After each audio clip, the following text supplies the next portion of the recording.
বিশ্ব টেলিভিশন দিবসে চিন্তনের বিশেষ প্রতিবেদন। কলমে কৃষ্ণা সাবুই। প্রতি বছর 21শে নভেম্বর বিশ্ব টেলিভিশন দিবস পালিত হয় জাতিসংঘ নির্দেশিত নিয়ম অনুযায়ী। 1996 সালে জাতিসংঘ প্রথম বিশ্ব টেলিভিশন ফোরামের আয়োজন করে। দিনটি ছিল 21শে নভেম্বর। প্রয়োজন ছিল মিডিয়াকে তথ্য সরবরাহের ক্ষেত্রে টিভির গুরুত্ব এবং পরিবর্তনশীল বিশ্বে এটি কিভাবে অংশগ্রহণ করবে তা নিয়ে আলোচনা করা। 50টির বেশি দেশ থেকে 130 জনের বেশি সম্প্রচার ব্যক্তিত্ব সেই ইভেন্টে অংশ নেয়। শুধুমাত্র জার্মানি বিরোধিতা করে অংশগ্রহণ করেনি। এই আলোচনায় ঐক্যমত হয়েছিলেন উপস্থিত ব্যক্তিত্বরা। সবাই স্বীকার করেছিলেন এটি একটি গণমাধ্যম যা বিনোদন, শিক্ষা, সংবাদ, রাজনীতি, পররাষ্ট্রনীতি এবং তথ্য আদান প্রদানের মাধ্যমে সমাজে একটি গুরুত্বপূর্ণ ভূমিকা পালন করবে। বর্তমানে টেলিভিশন কি আমরা জানি, তবুও জানতে হবে টেলিভিশন নাম কেন। টেলিভিশন আমরা ছবি এবং শব্দ একসঙ্গে দেখতে এবং শুনতে পাই। শব্দটি এসেছে গ্রিক শব্দ টেলে অর্থাৎ দূর এবং লাতিন শব্দ ভিশন অর্থাৎ দেখা। এই দুই শব্দ মিলে হয়েছে টেলিভিশন। টেলিভিশন আবিষ্কার করেন ব্রিটিশ বিজ্ঞানী জন লগি বেয়ার্ড।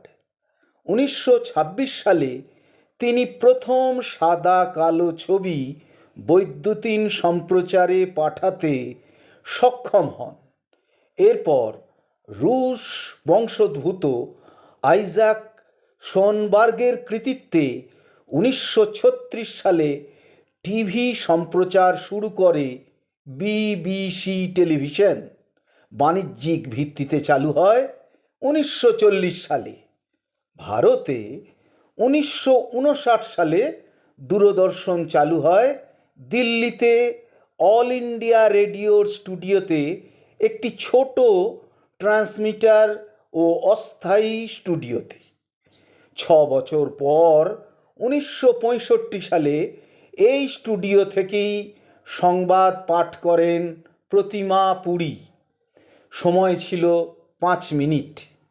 এমনকি এই স্টুডিওতেই ইউরি গ্যাগারিনের সাক্ষাৎকার নিয়েছিলেন সম্প্রচারের দায়িত্বপ্রাপ্ত অল ইন্ডিয়া রেডিওর আধিকারিক। বর্তমানে খুব কম মানুষ আছেন যাদের টিভি নেই। প্রযুক্তির হাত ধরে দূরদর্শন আজ মানুষকে নানা ক্ষেত্রে সাহায্য করছে। শিক্ষা প্রসারে অত্যন্ত প্রয়োজনীয় আলোচনা, প্রযুক্তিগত সমস্ত তথ্য, সব কিছু আজ এই মাধ্যমে মানুষ পাচ্ছে। দেশ বিদেশের রাজনৈতিক পরিস্থিতি মানুষ প্রত্যক্ষ করছে।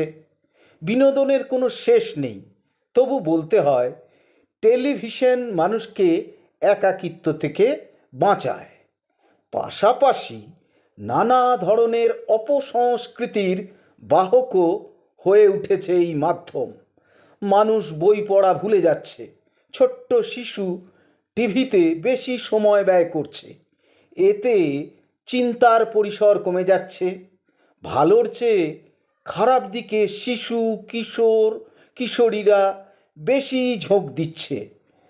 1991 সালে তথ্য প্রযুক্তিতে লিবারালাইজেশনের ফলে বহু বিদেশি ও ভারতীয় মিডিয়া সংস্থা টেলিভিশন জগতে প্রবেশ করেছে।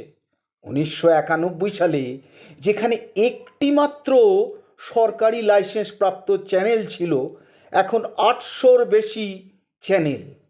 এই সমস্ত চ্যানেলগুলো কর্পোরেটরা কিনে নিয়েছে, সরকারের অঙ্গুলি হেলনে চলছে। ফলে নিত্য ঘটে যাওয়া অন্যায় এরা দেখতে পায় না, সাধারণ মানুষের বেঁচে থাকার লড়াই এরা দেখে না বা প্রকারান্তরে এড়িয়ে যায়। যে নিরপেক্ষতার প্রয়োজন তা আজ অনুসরণ করা হচ্ছে না। এবছরের দিনটির থিম হল যোগাযোগ, তথ্য আদান প্রদান, সুস্থ চিন্তায় মানুষকে বিনোদন প্রদান। এই মাধ্যমের স্বকীয়তা বজায় রাখতে মানুষকে সক্রিয় ভূমিকা পালন করতে হবে। এটাই হোক বিশ্ব টেলিভিশন দিবসের অঙ্গীকার।